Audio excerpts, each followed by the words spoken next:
मी आत्ताच नागेश्वर देवस्थानाचं दर्शन घेऊन आलो. सह्याद्रीच्या कुशीत वसलेलं नागेश्वर अतिशय सुंदर जागा आहे, निसर्गाने नटलेली आहे. नागेश्वर गुफेपर्यंतचा प्रवास हे खूप सुंदर आहे. मी म्हणतो की मी आव्हान करतो की जास्तीत जास्त लोकांनी इथं आलं पाहिजे. पण त्याचबरोबर एक दुसरी गोष्ट माझ्या मनाला लागली, एक खंत आहे, ती म्हणजे हे बघा, कचरा.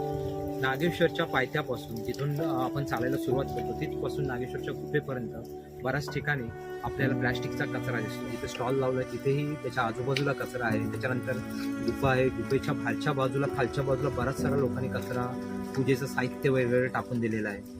मला वाटतं इथली जी ग्रामस्थ आहेत, चोरवणे ग्रामस्थ, त्याच्यानंतर इथली जी पंचायत आहे, त्या लोकांना मी विनंती करतो की जसं की कर्नाळामध्ये ते अभयारण्य आहे, तिथे सुद्धा जेव्हा आपण जातो तिथे जी प्लॅस्टिक वगैरे जी काही वस्तू आहेत त्याची डिपॉझिट अमाऊंट द्यावी लागते. त्याच्यामुळे काय होतं की अभयारण्यामध्ये जर तुम्ही कोणत्याही पद्धतीचा प्लॅस्टिक घेऊन जात असाल तर ते प्लॅस्टिक जर तुम्ही परत आणून नाही दिलं तर ती डिपॉझिट अमाऊंट तुम्हाला परत मिळत नाही. मला वाटतं अशा प्रकारचे वेगवेगळ्या गोष्टी किंवा निर्णय इथल्या ग्रामस्थांनी घेतला तर इथे जो सगळा कचरा होतोय, नागेश्वर देवस्थान खूप सुंदर आहे आणि आपलं देवस्थान अशा पद्धतीने लोकांनी खराब करू नये, हेच माझी विनंती आहे की तुम्ही याच्यावर नक्कीच पर्यायी मार्ग काढा. मला माहिती आहे की तुम्ही बऱ्याचशा गोष्टी इथल्या देवस्थानासाठी करता आणि तुम्ही नेहमी या गोष्टींची दखल घेत राहा. धन्यवाद.